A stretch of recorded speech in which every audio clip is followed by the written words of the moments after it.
Agora, mudando de assunto, Cá, você tá no Shark Tank, que é um programa que muita gente conhece, é um exemplo para muitas pessoas. E você foi convidada a substituir a Cris Arcangeli, que é uma grande empresária também, né, uma grande referência. Você ficou com medo? Você sentiu esse frio na barriga nesse projeto? Como conta um pouquinho pra gente. É legal de contar essa história do Shaq, porque o Shaq ele ronda a minha vida há muitos anos, né, desde que eu comecei lá atrás a gravar vídeos e tudo mais, as pessoas falavam assim: "Nossa, você tem perfil para o Shark Tank, não sei o quê", o Shark nem tinha vindo para o Brasil, era uma piveta, eu tinha 20 e poucos anos, faz tempo que eu gravo vídeo, hein. E daí eu falei assim: "Não, imagina, tal". E daí o Shark veio para o Brasil, né, montaram o Shark Tank Brasil, e obviamente não foi convidada, era uma piveta lá e sempre, grandes empresários mais velhos em geral, né.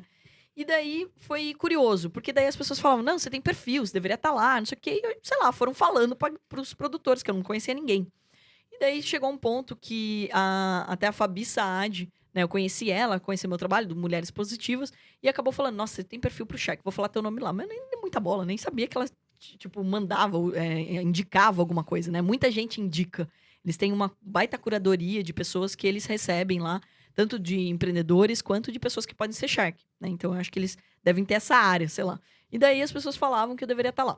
E daí eles marcaram uma reunião para conversar comigo, mas não me falaram nem quem eu ia entrar, se ia ser para uma cadeira como convidada, se ia ser meia temporada ou uma temporada inteira, porque tem essas 3 possibilidades, né. E quando eu fui convidada, eu fiquei lisonjeada, eu falei: "Nossa, obrigada, não sei o quê, pá mas o que que vocês estão esperando de mim, né?".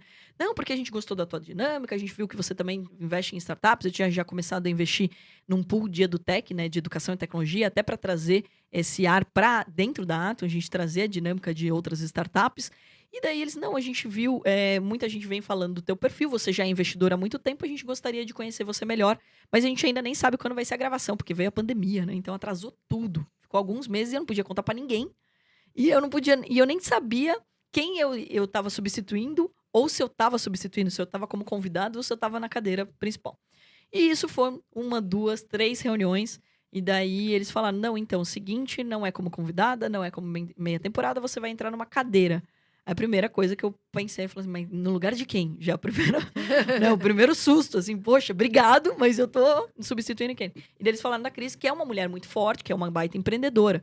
Então o primeiro grande desafio é, primeiro, de me expor tanto, né, porque quando a gente faz aqui, estava até falando nos bastidores aqui com o André, quando você grava um programa que você controla, que você edita, que você faz as perguntas, que você faz as respostas, é uma coisa. Agora, quando é um programa de TV que você não tem controle nenhum sobre a situação, é outra coisa. Sim, é diferente. Porque a gente tá falando lá é conhecimento, óbvio, né, e a gente não tem nenhum acesso às startups antes, nada.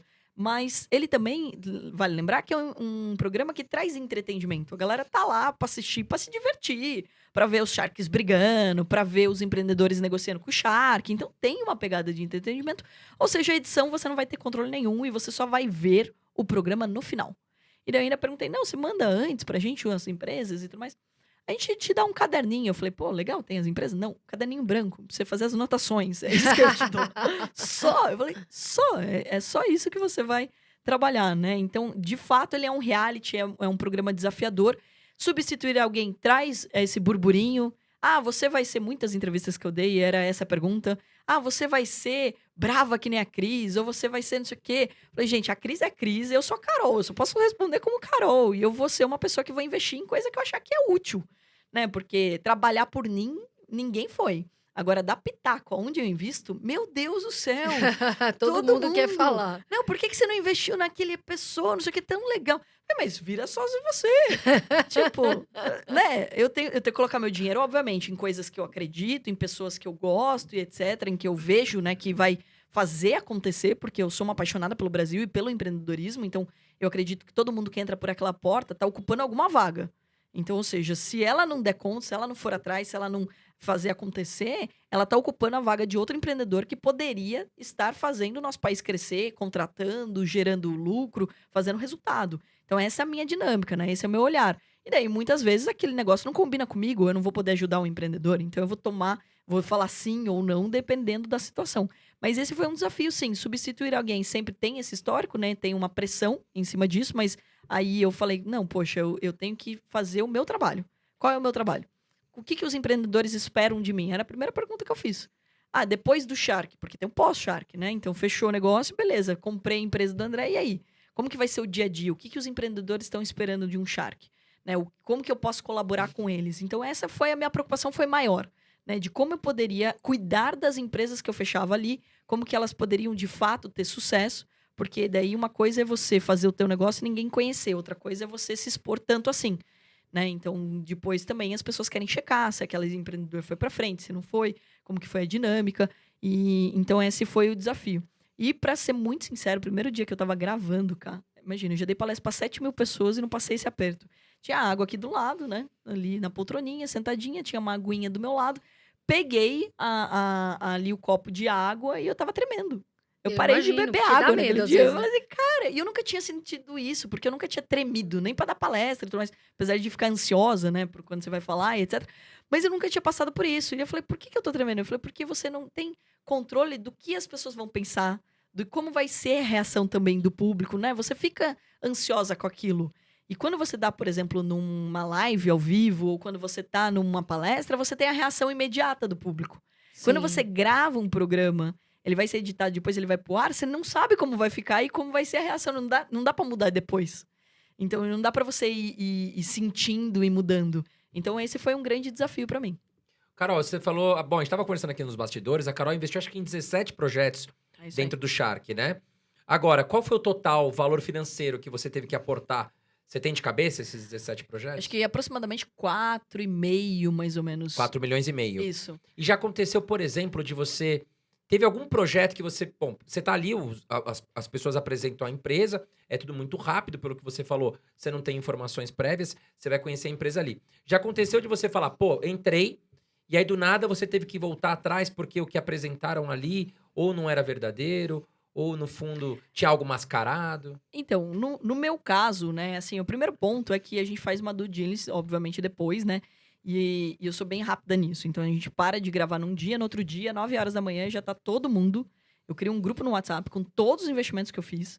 Então, eles se conectam também. E daí eu coloco a minha advogada para explicar toda a questão burocrática do negócio, o pessoal que faz a due diligence, né, que vai pedir os dados, pedir os documentos para olhar de fato se aqueles dados, aquelas informações que eles passaram ali são verdadeiras, se tem alguma coisa que precisa ser ajustada, que muitas vezes vai ter ajuste, porque a gente está falando, não é só startup, né, mas são PMEs, né, pequenas e médias empresas ali que vão para o programa e que sim, claramente precisam de ajuste, né, não estão redondinha, dificilmente você encontra uma empresa que está 100%, que não precisa mexer em nada.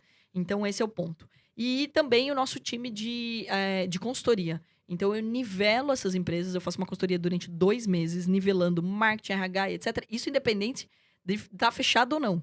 Né? Então, e vale lembrar que eles também podem declinar. Então, ele tem um prazo para que eles falem, não, eu não fechei com a Carol, mas não fui muito com a cara dela, sei lá. Ele tem esse... Já aconteceu isso? Não, graças a Deus, ainda não aconteceu. Então, a única coisa que teve um investimento só que eu fiz, que ele tinha um processo no meio, e que isso inviabilizava o negócio dele. Processo jurídico, você fala. E daí, e era um processo que envolvia algumas questões, né? Então, assim, que inviabilizava, que era da área dele. Então, ou seja, isso não tinha como eu entrar no negócio. E daí, o que ficou, ele tá em stand-by, né? Não dei não, tipo assim, no sentido de não quero mais saber do teu negócio. Então, se você arrumar a casa, você pode voltar e a gente conversa de novo. E eu quero te ajudar a abrir algumas portas e etc. Mas que isso não foi comentado lá, né? E por muito tempo ali na due diligence, ele demorou um pouco para dar essa informação, isso não é legal. Né? Então eu já pergunto logo de cara, tem algum problema e tal? Já me conta na largada, porque a gente vai descobrir. Então é melhor você já me contar na largada que a gente arruma junto. Né? Ou E essa é a ideia. ou infelizmente tem que fazer isso. Espera resolver, né? Espera resolver e depois você volta.